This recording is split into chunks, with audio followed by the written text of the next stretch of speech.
So let's talk about this mind-body connection.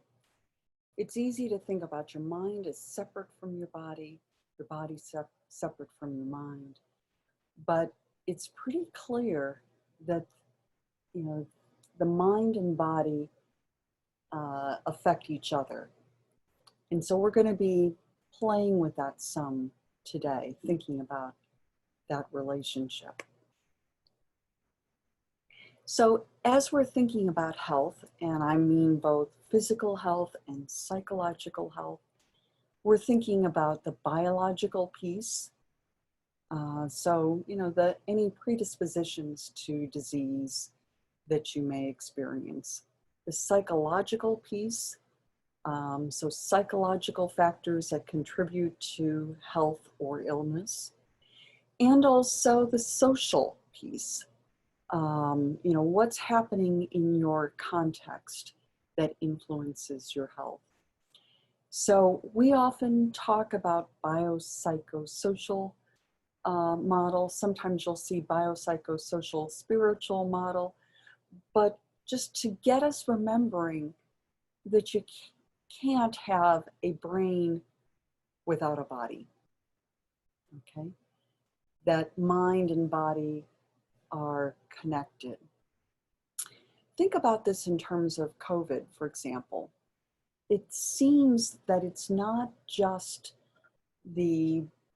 our exposure to illness and maybe any pre-existing immunity that we've experienced related to similar kinds of SARS viruses, but that there are also some psychological factors that either put us at risk, like mask wearing and social distancing, the degree to which we're washing our hands, and maybe even our experience of stress, and also social factors.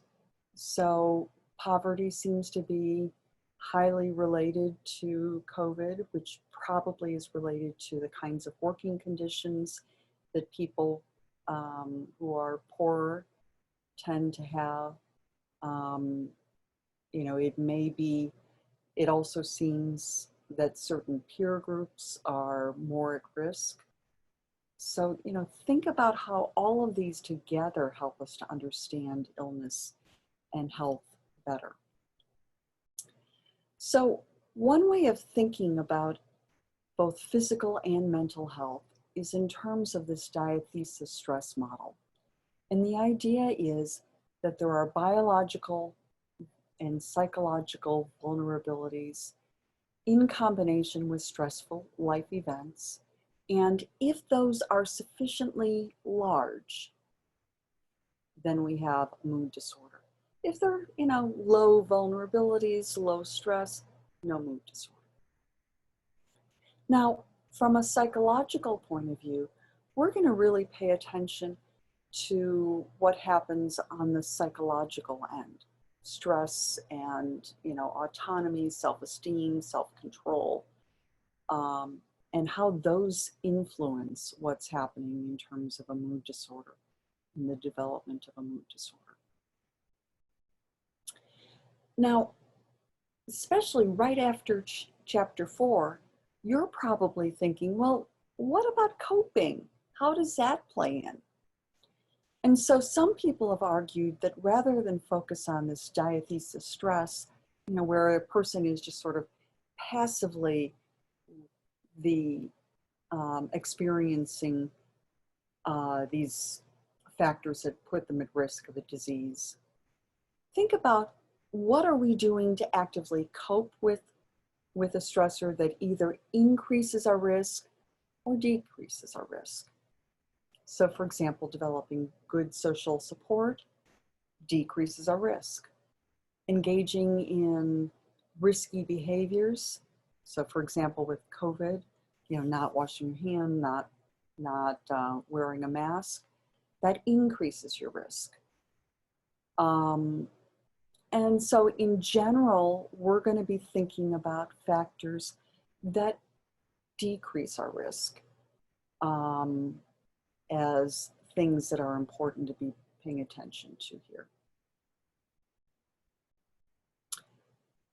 back to our biopsychosocial model, um, you know, we want to be thinking about, so for example, people with congestive heart failure run into a variety of different kinds of problems, including mood problems.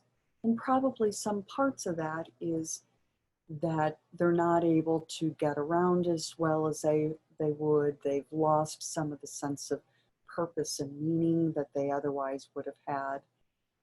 They're not able to engage in the kinds of behaviors that keep them happy and healthy. And perhaps they're perhaps from a social perspective, maybe their economic status, work status, peer group status has decreased, less effective. Now, we're thinking here physical health affecting mental health and vice versa. So, often what we should be thinking about is as a psychologist, I'm going to be thinking about in what ways is their physical health contributing to their mental health. Conversely, I might also be thinking about how does their mental health impact on their physical health. So I want to know things like what kinds of medications are they taking, what kinds of healthy lifestyle decisions are they making, or poor lifestyle, unhealthy lifestyle decisions are they making, and how are these related to each other. Now, Pennebaker takes a little bit different perspective.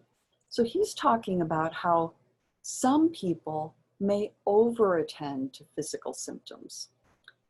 And he measures this with a pill, which I am posting along with your videos as a handout. And that people with high scores on the pill visit doctors more frequently, often are as objectively healthy as people who go less frequently. They tend to be more nervous, distressed, unhappy, and they tend also, we're thinking that their physical symptoms may reflect what's going on psychologically. Those of you who are planning on going on in one of the health professions,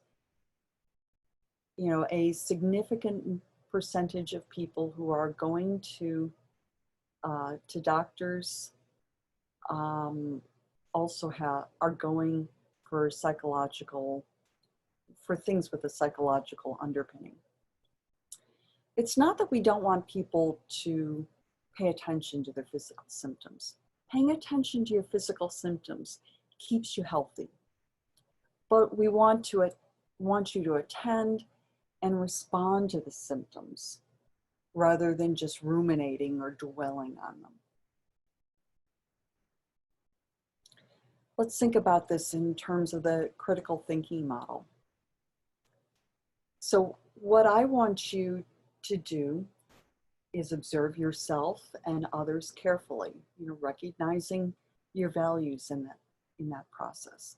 So in what ways is your behavior helping you to stay healthy, or is it putting you at risk? And how do your values influence your decisions about your health decisions?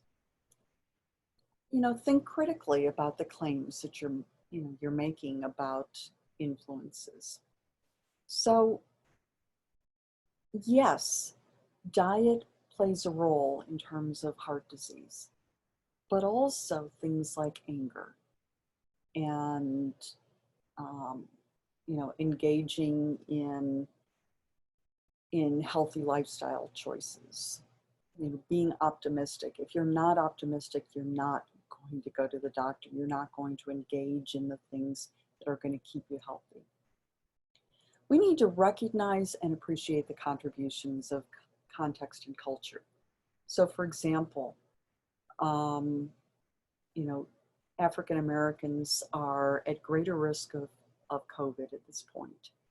And it appears that part of that is that a greater number of African Americans are working front line jobs where they are exposed to higher levels of or to COVID more frequently, and so are more likely to do that or to get ill. Throughout this course, I want you to reflect on your behavior and apply these ideas in your interactions with yourself and with others. And take care. Bye-bye.